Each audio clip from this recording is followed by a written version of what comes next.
OS ഞാൻ ഏറ്റു 2 lakhs അല്ലേ? പ്രോബ്ലം ഇല്ല. ഞാനല്ലേ പറയുന്നേ. ബോംബെക്കോ? ചിലപ്പോ പോയേക്കും. മരുന്ന് എനിക്കല്ല മോക്ക. അവിടെ പേഴ്സണൽ യൂസിനാ. Okay then. അപ്പോ വന്ന കാര്യം പറ. ഞങ്ങൾ സാറിന് വലിയൊരു ഉപകാരം ചെയ്തു. ആ ഒറ്റ കാരണം കൊണ്ട് തന്നെ സാറിന് ഞങ്ങളോട് വലിയ സ്നേഹമാണെന്ന് ഞങ്ങൾക്കറിയാം. ഞങ്ങളൊരു സഹായം ആവശ്യപ്പെട്ട ഇനി ചെയ്തു തന്ന ഉപകാരത്തിന് പ്രതിഫലം ചോദിക്കണം എന്നൊക്കെ വിചാരിച്ച് സാർ തെറ്റിദ്ധരിച്ചാലോ? അങ്ങനെ ചിന്തിച്ച് വന്നപ്പോ ആകെ കൺഫ്യൂഷൻ അല്ലേ? അതെ രാമേന്ദ്ര, വളച്ചു കെട്ടാത്ത കാര്യം പറയാ, അതാണ് എനിക്കിഷ്ടം. സാർ ജീവിക്കാൻ മാർഗമില്ല, പട്ടിണിയാണ്, വാടകയും കൊടുക്കണം, 50,000 രൂപ തരുമോ? ചെട്ടിയാർക്കും കൊടുക്കാനുണ്ട്. അതെ ചെട്ടിയാർ എന്ന് പറഞ്ഞാൽ ഞങ്ങളുടെ ബോംബെയിലുള്ള ബിസിനസ് പാർട്ട്ണർ ചെട്ടിയാർ. അതല്ല, അപ്പൊ ഞങ്ങൾ ഈ പൈസ കൊടുത്തില്ലെങ്കിൽ പിന്നെ ചെട്ടിയാർക്കും ജീവിക്കാൻ മാർഗമില്ല. അതാവും പറഞ്ഞോണ്ട് വന്നു. അല്ല അത് സോറി, പണം തരാൻ പറ്റില്ല. വേറെ എന്തെങ്കിലും പറയാനുണ്ടോ? ഉണ്ട്, ഞങ്ങളല്ലേ സാറിന്റെ മോളെ രക്ഷിച്ചത്. ശരിയാണ്, അങ്ങനെയാണ് ഞാൻ നിങ്ങളെ പരിചയപ്പെടുന്നത്. പക്ഷെ ആ ഒരു ചെറിയ പരിചയത്തിന്റെ പുറത്ത് ഇത്രയും വലിയ തുക ആവശ്യപ്പെടുക എന്ന് പറഞ്ഞാൽ എനിക്ക് മനസ്സിലാകുന്നില്ല.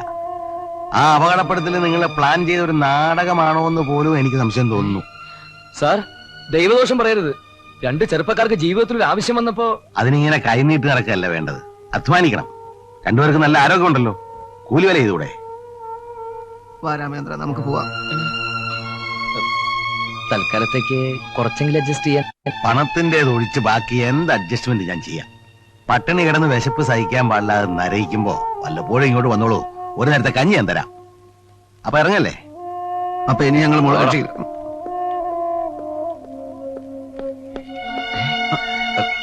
ഹലോ, ഞങ്ങൾ ഓർമ്മയില്ലേ അന്ന് ഞങ്ങൾ രക്ഷിച്ച്? രാമേന്ദ്ര, ആ സ്ത്രീ അവിടെ ഉണ്ടല്ലോ, അവരോട് ഇനി എന്ത് പറയും? ഒന്നും പറയാനില്ല. പെട്ടിയും കിടക്കായിട്ട് ഇന്ന് തന്നെ ഇറങ്ങി കൊടുക്കുക, അത്ര തന്നെ. നിനക്കിവിടെ വേറെയും പരിചയക്കാർ കാണുമല്ലോ, നമുക്ക് അവിടെ എവിടെയെങ്കിലും പോയി താമസിക്കാം അല്ലേ? അതെ, എന്നൊരു കാര്യം ചെയ്യാം. നാട്ടിൽ ചെന്ന് നിന്റെ തന്തയും തള്ളയും കുടുംബക്കാരെ മുഴുവൻ വിളിച്ചോണ്ട് പോവാ. എന്നിട്ട് നമുക്ക് ഓരോ കൂട്ടുകാരെ വീട്ടിൽ അങ്ങനെ സുഖമായിട്ട് താമസിക്കാം. അയ്യടാ, ഉനക്ക് തെരിയാമൽ இருக்க மாட்டேன், കൊന്നോട് വേണോ? എന്റെ അമ്മേ, കുഞ്ഞുകുട്ട ചെട്ടിയാര് ഇയാൾ എപ്പം ജയിലിൽ നിന്ന് ഇറങ്ങി? സ്ഥലം കണ്ടുപിടിച്ചു കഴിഞ്ഞ സ്ഥിതിക്ക് ഇയാൾ എന്നെയും കൊണ്ടേ പോകൂ. കുഞ്ഞുകുട്ട, ഞാൻ ഈ ഏരിയയിലേ ഇല്ലെന്നും ബോംബെക്ക് പോകുന്നു എന്ന് പറഞ്ഞതേ. എന്നിട്ട് അയാൾ എന്നെ തല്ലാനോ? അയ്യേ, അയാൾ എന്തിനാ നിന്നെ തല്ലുന്നു? നീ അയക്ക് വല്ലതും കൊടുക്കാനുണ്ടോ? ഇല്ലേ? ഇല്ല. എന്റെ പൊന്നു കുഞ്ഞുകുട്ടല്ലേ, ചെല്ലേ. ഞാനിവിടെ ഇല്ലെന്ന് മാത്രമല്ല, ഒരു 2-3 കൊല്ലത്തേക്ക് ഈ പ്രദേശത്തേക്ക് ഇല്ലെന്ന് എന്ന് പറഞ്ഞേ.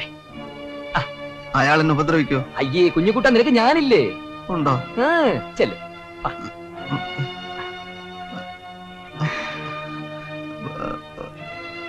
അല്ല രാമേന്ദ്ര,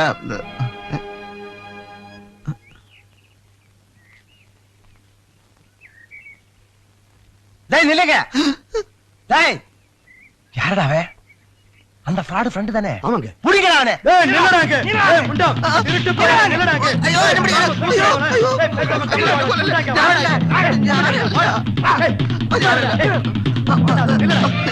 എങ്കടാ രാമചന്ദ്രൻ? രാമചന്ദ്രൻ എവിടെയെന്ന്? രാമേന്ദ്ര, ബോംബെ. ബോംബെ? അങ്ങനെ പറയാം പറഞ്ഞു. ഞാനിപ്പോ ഗേറ്റിൽ വെച്ച് ബോംബെ പോയതാ, പിന്നെ തിരിഞ്ഞു നോക്കിയപ്പോ ഞാൻ കണ്ടില്ല. காசு கொடுக்கறேன்னு சொல்லிட்டு என்ன ஹோட்டல்ல வர வச்சிட்டு ஏமாத்துறியா? 20 நாள் டைம் கொடுக்கறேன், அதுக்குள்ள என் பணம் கொடுக்கல உன் கை கால் வெட்டிடுவேன். ஆமா, என்ன ஹவுஸ் ஓனர்? 20 நாளுக்கு அப்புறம் நான் இங்க வரும்போது இவங்க இங்க இருக்க வேண்டியது உங்க பொறுப்பு. தப்பிக்க விட்டேன்னா உன்னை சும்மா விட மாட்டேன். இந்த வீடு அடிச்சு நொறுக்கி உங்களை பீஸ் பீஸா அரிஞ்சு போட்டுருவேன். இந்த செட்டியார உங்களுக்கு தெரியாது. கோயம்புத்தூர்ல போய் 21வது நாள் இங்க திரும்பி வரும்போது என் பணம் கொடுக்கல முடிச்சு கட்டிடுவேன். ஜாக்கிரதை. ஏறக்கட வண்டியில ஓட சுண்டக. Jesus. Oh God. What a punishment. അയ്യോ, ഞാനൊന്നും ചെയ്തില്ല. പിന്നെ കുഞ്ഞുകുട്ട, ചെട്ടിയാർ എന്ത് പറഞ്ഞു? 20 ദിവസത്തിനുള്ളിൽ പണം കൊടുത്തില്ലെങ്കിൽ നിന്നെ, എന്നെയും ചേച്ചിയും ചേട്ടനെയും ഒക്കെ കൊല്ലുമെന്ന് പറഞ്ഞു. രാമചന്ദ്രൻ, ചെട്ടിയാർ നിങ്ങളെ ഉപദ്രവിച്ചു അല്ലേ? 1 ലക്ഷം രൂപയോളം ഞാൻ അയാൾക്ക് കൊടുക്കാനുണ്ടെന്ന് അയാൾ പറഞ്ഞില്ലേ? പല സ്ഥലത്തും അയാൾ ഇത് തന്നെയാ പറഞ്ഞിരിക്കുന്നത്. സത്യം പറഞ്ഞ കാശ് അയാൾ എനിക്ക് തരാനുള്ളത്. അങ്ങനെയല്ല രാമേന്ദ്രൻ അന്ന് പറഞ്ഞത് അങ്ങോട്ട് അത് കൊടുക്കാനുണ്ട്. കൊടുക്കാനുള്ള നമ്മൾ കൊടുത്തു കഴിഞ്ഞല്ലോ. അതിനുശേഷം ചെട്ടിയാർ നമ്മുടെ നിന്ന് മേടിച്ച കാശിന്റെ അറിയാൻ പറയുന്നു. മാന്യന്മാർ സംസാരിക്കരുത്. ഇനി ഒന്നും പറഞ്ഞിട്ട് കാര്യമില്ല, അത് ഞങ്ങൾ തമ്മിൽ തീർത്തോളാം. ആന്റി, ഞങ്ങൾ ഇന്ന് തന്നെ ഇവിടുന്ന് മാറുക. വാടക തരാതെ താമസിച്ചിട്ട് കാര്യമില്ല. വാടകയൊക്കെ രാമചന്ദ്രൻ സമയം എടുത്ത് സൗകര്യം പോലെ തന്നാ മതി. താമസം മാറാനൊന്നും പറ്റില്ല, പ്രശ്നമുണ്ട്. അവരുടെ കൈയും കാലും ഒക്കെ വെട്ടുമെന്ന് പറഞ്ഞതുകൊണ്ടാ. ഏയ് അതൊന്നുമല്ല. രാമചന്ദ്രൻ ഇത്രയും കാലം ഇവിടെ താമസിച്ച സ്ഥിതിക്ക് പെട്ടെന്ന് ഇറങ്ങി പോകുമ്പോ മനസ്സിനൊരു ഫീലിങ്സ്. രാമചന്ദ്രൻ എന്ത് സൗകര്യങ്ങൾ വേണമെങ്കിൽ ഞങ്ങൾ ചെയ്തുതരാം. No problems. ഇവിടെ നിന്ന് പോകരുത് പ്ലീസ് രാമചന്ദ്രൻ. അപ്പോ രാമചന്ദ്രൻ ഇവിടുന്ന് പോയില്ലല്ലോ. ആലോചിക്കാനൊന്നുമില്ല. You are staying with us. നിങ്ങളൊക്കെ ഇങ്ങനെ നിർബന്ധിക്കുമ്പോ പിന്നെ ഞാൻ എന്ത് പറയാൻ? Thank you Ramachandra. Okay, thank you Ramachandran. Very much. Thank you. Come on come on darling. Swamiji പറഞ്ഞ പോലെ ആ പെണ്ണിനെ തട്ടിക്കൊണ്ട് വരേ നിവൃത്തിയുള്ളൂ. രാമേന്ദ്ര, വേണ്ടാത്തൊന്നും ആലോചിക്കണ്ട. ആ പിന്നെ എന്ത് ചെയ്യണമെന്ന് നീ പറയുന്നത്? തട്ടിക്കൊണ്ടുവരുമെന്ന് പറഞ്ഞ പോലീസ് കേസ്. കൊല്ലാനൊന്നും അല്ലല്ലോ. അത്ര പേടിയാണ്. നീ നിന്റെ പാട്ടിന് പോയിക്കോ. ഞാൻ ഏതായാലും ഇത് തീരുമാനിച്ചു കഴിഞ്ഞു. ഹോ, ഒന്ന് രക്ഷപ്പെടാൻ വേറെ ഒരു വഴിയില്ല. അത് വേണോ? വേണം. എങ്ങനെ തട്ടിക്കൊണ്ടുവരുന്ന? അതൊക്കെ ഞാൻ തീരുമാനിച്ചോളാം. രാമേന്ദ്ര, നീ എന്റെ കൂട്ടുകാരനല്ലേ? വേറൊരു മാർഗവും കാണുന്നില്ലെങ്കിൽ എന്തിന് ഞാനും കൂടെ നിൽക്കും. അത് വേണ്ട. നീ വല്ല വിട്ടിത്വം കാണിച്ചാലേ സംഗതി പൊളിയും. ഒന്നും കാണിക്കില്ല. നീ പറയുന്നത് അക്ഷരം പ്രതി ഞാൻ അനുസരിക്കാം. അല്ല രാമേന്ദ്ര, എങ്ങനെയാ പെൺകുട്ടിയെ തട്ടുക? എത്രയോ സിനിമകൾ കണ്ടിട്ടുള്ളതല്ലേ. എന്തെങ്കിലും ഒരു ഐഡിയ കിട്ടാതിരിക്കില്ല.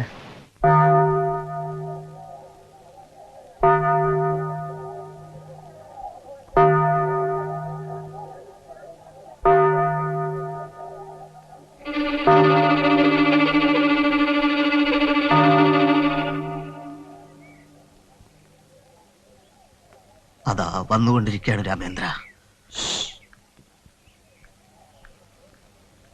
മകളെ, ഈശോമിശിഹായ്ക്ക് സ്തുതിയായിരിക്കട്ടെ. എപ്പോഴും സ്തുതിയായിരിക്കട്ടെ. ആമേൻ. എന്താ മകളെ നിന്റെ പേര്? ആശ. കുർബാന നടക്കുന്ന സമയം മുഴുവൻ ഞാൻ കുഞ്ഞിനെ തന്നെ ശ്രദ്ധിക്കുകയായിരുന്നു. ഞാനും. നിന്റെ മനസ്സിൽ എന്തോ കലങ്ങി മറിയുന്ന പ്രശ്നങ്ങളുള്ളതുപോലെ നീ ഏതോ പരീക്ഷയെ നേരിടുകയാണ്. പരീക്ഷ ഇനി ഒരു 4 മാസം കഴിഞ്ഞുള്ളൂ ഫാദർ. ആമേൻ. ആ പരീക്ഷ അല്ല മകളെ ഞാൻ ഉദ്ദേശിച്ച്. സ്വർഗയാത്രയുടെ പാതയിൽ അബലരായ മർത്തരുടെ ഹൃദയങ്ങളെ പരിശോധിപ്പാൻ വേണ്ടി സർവശക്തനായ കർത്താവ് നടത്തുന്ന പരീക്ഷയാണ്. ഞാൻ 2 അച്ഛന്മാരെയും മുമ്പ് കണ്ടിട്ടില്ലല്ലോ. കാണാൻ വഴിയില്ല. ഞങ്ങൾ അച്ഛന്മാരായിട്ട് അധിക സമയമൊന്നും ആയില്ലല്ലോ. അച്ഛനധികം സംസാരിക്കുന്നില്ലേ ഡോക്ടർ പറഞ്ഞിട്ടുള്ളത്? കുട്ടിയോട് ഞാൻ സംസാരിച്ചോളാം. മകളെ, ഈ ഇടവകയിലെ കുഞ്ഞാടുകൾക്ക് സാരോപദേശം നൽകി നന്മയുടെ വെളിച്ചത്തിലേക്ക് നയിക്കാൻ വേണ്ടി ഇറങ്ങിയവരാണ് ഞങ്ങൾ. കാണാൻ കഴിഞ്ഞതിൽ സന്തോഷം. ഞാൻ വരട്ടെ ഫാദർ. ആമേൻ, ആമേൻ. പോവാൻ വരട്ടെ മകളെ. കുംഭസാരക്കൂട്ടിൽ പറയാൻ മടിക്കുന്ന എന്തോ ഒന്ന് നിന്റെ മനസ്സിനെ വേദനിപ്പിച്ചുകൊണ്ടിരിക്കുകയാണ്. ഈ വാനിലേക്ക് കയറിയുന്നത് എന്താണെന്നൊന്ന് പറയാമോ? സംസാരിക്കാൻ വാൻ എന്തിനാ ഫാദർ? വാനിൽ സംസാരിക്കാനുള്ള എല്ലാ സൗകര്യങ്ങളും ഉണ്ട്. കയറിക്കോ മകളെ. പിടിച്ചു വലിച്ചം കയറ്റിയാലോ? മിണ്ടാതിരി. ആമേൻ. വന്നാലും മകളെ, എനിക്കൊന്നും സംസാരിക്കാനില്ലേ ഫാദർ? എന്തെങ്കിലും സംസാരിക്കാൻ കാണും. ഓർത്തു നോക്കൂ. ഏതായാലും നമുക്ക് വാനിലേക്ക് കയറി സംസാരിക്കാം. മടിക്കണ്ട, പേടിക്കണ്ട. ഞങ്ങൾ ശരിക്കുള്ള അച്ഛന്മാര് തന്നെയാ. ഇനി ഒട്ടും സമയം എനിക്കൊന്നും സംസാരിക്കാനില്ല. കുമ്പസാരക്കുട്ടി പറയാൻ എപ്പോഴും സ്തുതിയായിരിക്കട്ടെ. എന്താ കാര്യം? നമ്മുടെ എലഞ്ഞിക്കലെ മറിയാമ്മ ചേർത്തി പോകാൻ സമയം കിടക്കുക. അച്ഛന്മാർ ഒന്ന് വരണം. ഓഹോ, മറിയ ധൈര്യമായിട്ട് പൊക്കോട്ടെ. ഞങ്ങൾ സർവ്വവിധ മംഗളങ്ങളും അയ്യോ സമയമല്ലോ. അന്ത്യകൂദാശിക്ക് ആളില്ല നിങ്ങൾ പറഞ്ഞില്ലേ? അച്ഛന്മാരൊന്ന് വന്നാട്ടെ. കൈയെടുക്കണോ? ഈ നാട്ടിൽ വേറെ അച്ഛന്മാരില്ലേ? ഞങ്ങൾ ഈ മകളെ ഒന്ന് കുമ്പസാരിപ്പിക്കട്ടെ. മകളെ, അന്ത്യകൂദാശിക്ക് ആളില്ല നിങ്ങൾ തപ്പി അടക്കാന്ന് വെച്ചോ. പ്ലീസ് ഒന്ന് കയറിയട്ടെ. അയ്യോ, ആമേൻ.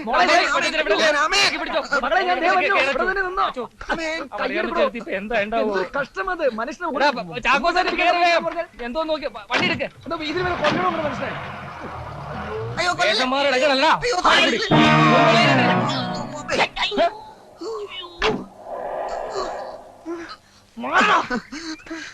യൂസ്ലെസ്.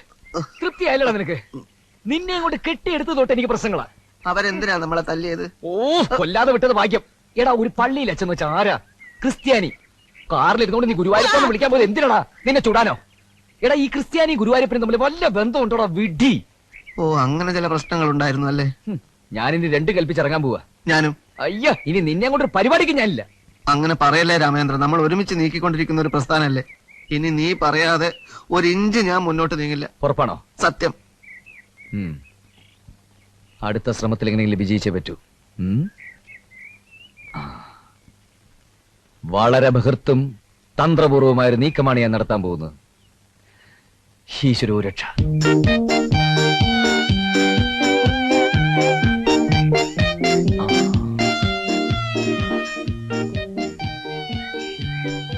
എന്തെങ്കിലും കുഴപ്പമുണ്ടാവോ രാമേന്ദ്ര? ഒന്നും മിണ്ടാതിരിടാ അവിടെ.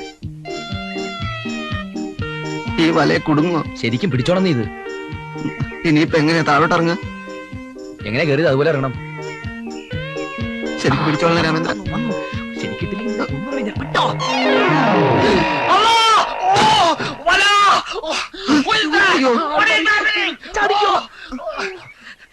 Hello hello, Abu Hasan here. എന്നെ ഒരു വല വീശി പിടിച്ചിരിക്കുകയാണ്. Please help, please help. Where are you? Bombay. Where are you? അല്ലാ.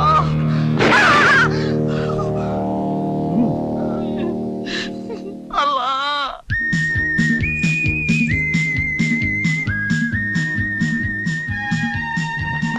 ആരത്?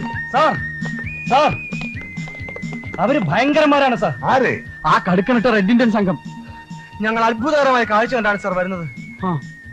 സബ് ഇൻസ്പെക്ടർ അബു ഹസനെ ഇന്ന് കടുക്കൻ ഗ്രൂപ്പ് വലയിട്ട് പിടിച്ചു. അബു ഹസനെയോ? എന്നിട്ട് ലക്ഷ്യം കിഡ്നാപ്പിംഗ് ആണോന്ന് അറിയില്ല, പക്ഷെ അയാളെ അവർ കൊണ്ടുപോയില്ല. ഒരു മുന്നറിയിപ്പ് കൊടുക്കാനായിരിക്കും. ഇവന്മാരൊരു ഭീഷണിയാകുകയാണല്ലോ. ഇവന്മാർക്ക് സ്വന്തം നാട്ടിൽ ആരുമില്ലേ കിഡ്നാപ്പ് ചെയ്യാൻ? ഇങ്ങോട്ട് കെട്ടിയെടുത്തു വന്നിരിക്കുന്നു. ആ പെകുച്ചിന്റെ കാര്യം എന്തായി? ഞങ്ങളൊരു പ്ലാൻ തയ്യാറാക്കിയിട്ടുണ്ട്. എന്തായാലും ഇപ്രാവശ്യം അത് നടക്കും.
ഓടിക്കോ.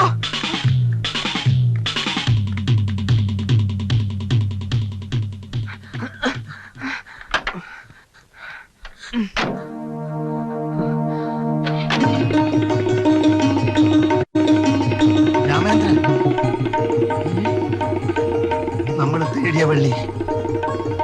വിടുവിട് വണ്ടി. ഹലോ, ആരാണ്? City tigers. ഒരു പ്രധാന കാര്യം അറിയിക്കാനാണ് വിളിക്കുന്നത്. നിങ്ങളുടെ ഏക മകൾ ആശ സിറ്റി ടൈഗേഴ്സിന്റെ കസ്റ്റഡിയിലാണുള്ളത്. She is kidnapped. ഹലോ, എന്താ? നിങ്ങൾ ആരാ? എവിടുന്നാ സംസാരിക്കുന്നത്? ആശ എവിടെയാ ഉള്ളത്? പറഞ്ഞില്ലേ, സിറ്റി ടൈഗേഴ്സിന്റെ താവളത്തിൽ ആ കുട്ടി സുരക്ഷിതയാണ്. ബിസിനസിന്റെ വിശദവിവരങ്ങളൊക്കെ നമുക്ക് നാളെ സംസാരിക്കാം. പോലീസിനെയോ പത്രക്കാരെയോ മറ്റോ വിവരം അറിയിച്ചാൽ നിങ്ങളുടെ മകളുടെ ശവം മാത്രമേ നിങ്ങൾക്ക് തിരിച്ചു കിട്ടുകയുള്ളൂ. Okay, good night. Hello hello,